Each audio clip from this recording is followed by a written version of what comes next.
Hey there, folks. If you're thinking about closing your Cash App account, you're in the right place.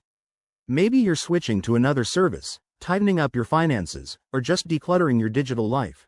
Whatever the reason, I'll walk you through the process step by step. It's quick, straightforward, and I'll make sure you don't miss any important details.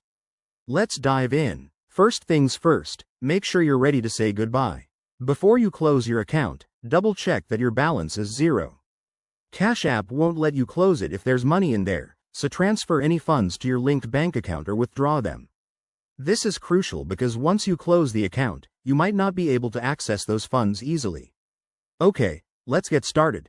Open up the Cash App on your phone and log in with your credentials. Once you're in, tap on your profile icon. It's usually in the top right corner, looking like a person or your initials.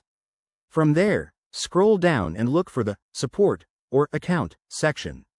This is where you'll find the options to manage your settings. Next, in the Support area, you might need to search for Close Account or something similar. Cash App could have it under Account Settings or directly in the menu. Tap on that.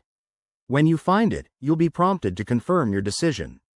Read through any warnings carefully. They might remind you that this action is permanent and that you'll lose access to your payment history. If everything looks good, go ahead and confirm.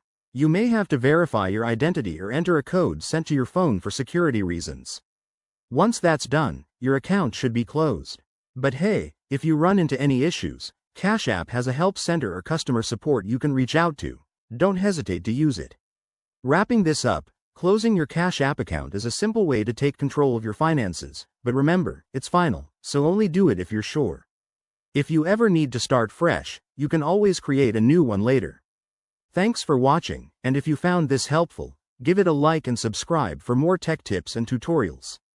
Stay savvy out there.